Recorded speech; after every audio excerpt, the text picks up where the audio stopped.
भूत की सच्ची कहानी। 1952 में जर्मनी के एक धार्मिक परिवार में जन्मी एनेलिस को 1970 के दशक में अजीब हरकतें करने लगी। वह खुद को दानवों के कब्जे में बताती, लूसीफर, हिटलर, नीरो जैसी आत्माएं उसके अंदर बोलती, दीवारों से टकराती, नाखूनों से अपना शरीर खरोंचती, घंटों घुटनों के बल बैठकर प्रार्थना करती और खाना बिल्कुल छोड़ दिया।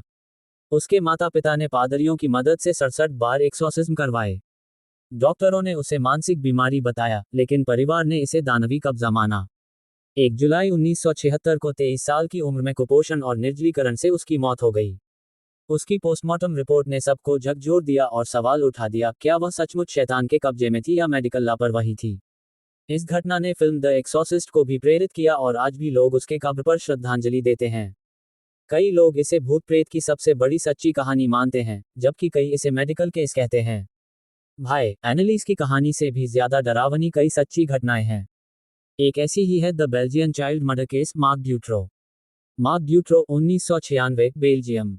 एक सीरियल किलर जिसने 1989 से 1996 के बीच 4 से 8 लड़कियों को अगवा किया, उन्हें अपने बेसमेंट में बंधक बनाकर रखा, यातना दी और मार डाला। उसने 2 लड़कियों सबीना और लटीशिया को एक सीक्रेट रूम में 15 महीने तक रखा, जहां वे भूख से मर गईं जबकि वो बाहर पुलिस की नाक के नीचे था। उसकी पत्नी और सहयोगी भी इसमें शामिल थे। तारानकन 1996 में पकड़ा गया, लेकिन उसकी जेल से बचने की कोशिश और पुलिस की लापरवाही ने इसे एक नेशनल स्कैंडल बना दिया। आज भी लोग उस घर को डरावना मानते हैं। परिणाम, तारानकन बेल्जियम में व्हाइट मार्च नाम से लाखों लोगों ने प्रदर्शन किया, सरकार और पुलिस सिस्टम पर सवाल उठे।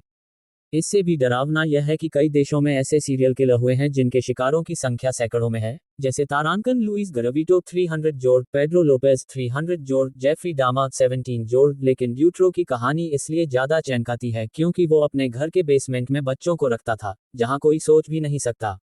या फिर भारत की एक डरावनी सच्ची घटना, बंगला बम, बंगाल बम। 1942, ब्रिटिश काल में बंगाल के एक परिवार ने एक बम बनाया था जो उनके घर में ही फट गया, जिससे पूरे परिवार के 9 लोग एक साथ विस्फोट में मरे गए।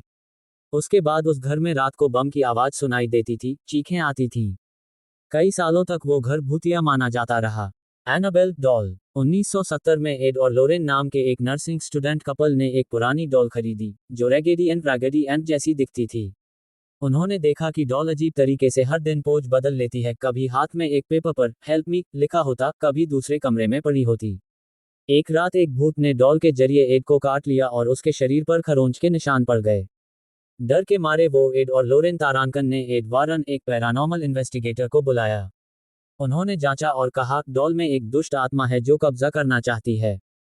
उन्होंने डॉल को वारन के घर में एक सुरक्षित कांच के बॉक्स में रखा, जहां से वह नहीं हिल सकती। आज भी वह डॉल वारन म्यूजियम में है, कांच के बॉक्स में बंद, एक नोटिस के साथ, तारानकन, डोंट ओपन दिस बॉक्स। तारानकन। तारानकन फिल्म एनाबेल, तारानकन इसी कहानी से प्रेरित है, लेकिन असल कहानी और भी ज्यादा हिला देने वाली है। एक और भारतीय डरावनी घटना, भानगढ़ किला, राजस्थान, भारत। 17वीं सदी में बनवाया गया ये किला भारत का सबसे भूतिया किला माना जाता है। राजा मधो सिंह के दरबार के मोहन भट्ट नाम के एक जादूगर ने किले की रानी रत्नावती को मोहित करने के लिए काला जादू किया, जिससे किले पर दुष्ट शक्तियों का साया पड़ गया और सब लोग मारे गए।